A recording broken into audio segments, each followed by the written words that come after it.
Ashama harka fuunee uummata qashtii jirtu jirra. Baga nagaan dhuftan. Anis baga nagaan dhufe.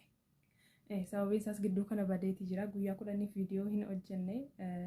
Garuu tiiktookidhaan jira gaaffii keessan tokko tokko isinii deebisaatii jira. Tiiktookidhaan hin banne garuu karaa yuutuubii badeetii jira. Kunoo dhufneetii jira. Har'ammoo egaa gidduu kana guyyaa ayyaanaatii akkasumas ayyaana irreechaa, ayyaana masqalaa, ayyaana irra turtanii bareedaadha.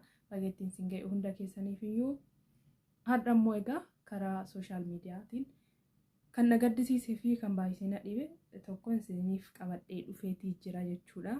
Akkasumas illee barumsa irraa arganna jedhee yaada. Amma xumura viidiyoo kanaatti na faana tura. Turtii gaarii gara viidiyootti haa dabarru.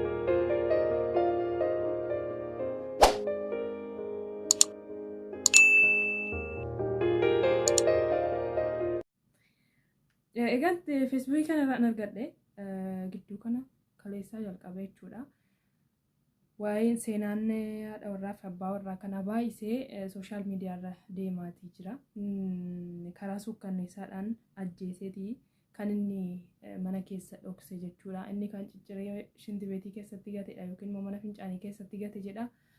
Inni kaan immoo cicciree gara mana keessa kaa'e jedha. Amma yoonaatti dhugaan jiru hin baramne garuu kan baay'isee sooshaal miidiyaarra deemaa jiru akka inni ajjeese mana isaa keessatti yookiin immoo mana fincaanii keessatti gatedha jechuudha. Ani kan xinnoosee kan na dhibee haati warraasaa kun kanaan duras akka inni nama ajjeese mana hidhaa seenee ba'e beekti. Amma seera balleessaan jira jechuuf osoo hin taane egaa nama ajjeese seerri maal gochaa jira isa jedhudha kan na dhibe xinnoose. Sababiin isaas yeroo ammaa tana shamarran yeroo gudeedamanii kan du'aati jiranii jaratu gudeedamaa kan du'us jaradha. Seerri maal hojjechaati jira. Kana jechuun immoo seerri adabbii gahaa kennaa hin jiru jedheetii yaada. Waa'ee jara kanaa dubbachuuf osoo hin taane waa'ee seera biyya keenyaa kanatti xiqqoo na dhibaati jira. Tokkos dheengaddaa gudeedamtee gaafa deemtee seeratti himattu namichi sun deebi'ee dhufee mucattii akka ajjeesedha barattuu kutaa 12. Tokko immoo dhiyoodhuma kana kuno waggaa 13 faasetti daa'ima xiqqoo kana dirqiidhaanis ta'ee fedhii seetiinis ta'ee hin beekamu garuu daa'ima xiqqoo kana baatteetii jirti. Egaa oduun gidduu kana dhaga'amaa jiru waa'ee miidhaadhuma shamarraniiti. Wanti kun haafuu jedhamee baay'eetu hojjetamaa ture kanaan dura garuu ammarraatti wanti kun haaluma jiruun itti fufaati jira. Kanatu seerri nuuf ilaalee baay'isee bareedaadha. Sababiin isaas haala kanaan itti fufnaan baay'isee sodaachisa waan ta'eef jechuudha. Kanaaf hunduma keenya iyyuu rabbi nu haa eegu. Akkasumas illee bareettii keenya kana duutee rabbi rahmata isaa buusuu fi egaa isa gocha kana godheef immoo adabbii warra kaaniitiif barumsa ta'u kennama jedhee abdiin qaba. Gara isaatti aanutti haa dabarru. Inni lammaffaa kun immoo xiqqoosee waan nama kolfisiisudhas akkasumas illee shin shakkama jechuun dhugaadha moo sobadha isa jedhu waan baay'isee nan shakka. Sababiin isaas isa duriirraa yookiin immoo waan biyya keenyarraa ta'aa jiru addatti yookiin faallaasaa jechuudha. Kalee isaa gurgureet aayifoonii bilbila aayifoonii isaa bara kana dhufe kana jechuudha. Jaalallee isaatiif yookiin haadha warraa isaatiif bitee jedhamee gidduu kana baay'isee odeeffamaatii jira.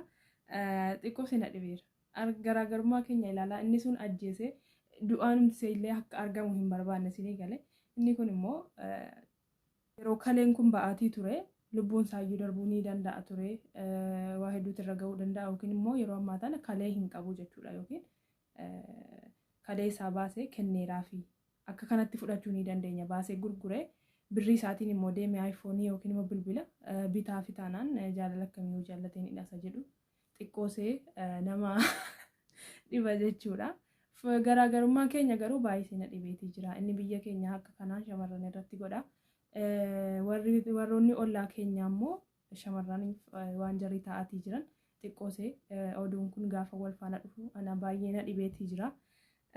Waan hundaaf keenyaaf iyyuu rabbii egaa waan gaarii nuuf haa godhu. Warra wantoota hin taane keessa galaa jiranis haala sukkanneessaa nama miidhaa jiranis hunda keenyaaf rabbii qalbii nuuf haa kennu jedha. Gara itti aanutti haa dabarru. Inni itti aanu immoo namichi kun magaalaa Jimmaa keessattidha. Qaallichi nama feesbuukii irraa ni beektu jedheetiin yaada. Abdii Geetaachoo Abbabee isatu poosti godheetii arge. Qaallichi kun guyyaa har'aa magaalaa Jimmaatti osoo akka dubartii uffatee deemu to'atamee jira. Egaa to'annaa jala ooleetii jira. Maal akka inni yaade garuu naaf hin galle. Uummanni Oromoo keenyaa yookiin qeerroon keenya uffannaa shamarranii gidduu kana sooshaal miidiyaa irrattis argeetiin ture uffannaa aadaas uffatanii akkasumas illee haala kanaan irra immoo dhufaniiti jiru magaalaa Jimmaa keessatti. Maal akka inni yaade uffata shamarranii yookiin immoo dubartii fakkaatee deemuuf yaade kana hin beeku. Garuu rabbiif jedhaatii isa biyya Oromaa keessatti warri dhiirotaa gara shamarraniitti jijjiiramaatii jiru akka kanas jedhu sana piliis nutti hin fidinaa achumatti rabbi nurraa haa qabu wantoota akkasii jechuu barbaada. Kanaaf isiniif fide jechuudha. Egaan inni kaan immoo gidduu kana egaa ayyaana irreechaati. Viidiyoowwan babbareedoo hedduu gadhiifameetii jira. Ayyaanni haala bareedaadhaan biyya keenya keessatti kabajameetii jira. Akkasumas illee viidiyoon hedduun babbareedoon gadhiifamanii jiru. Asinis argitaniitu hidheetii yaada. Jara keessa ani baay'isee kan natti tolee fi kan baay'isee jaalladhe tokko viidiyoo kanadha. Mee walumaan haa ilaallu. Baay'een keessan argitaniitu hidheetii yaada. Ani baay'isee irra deddeebi'ee ilaalee nan kolfasii al tokkos mucattiin baay'ee seenaa dhibdeetti. Mee waliin haa daawwannu.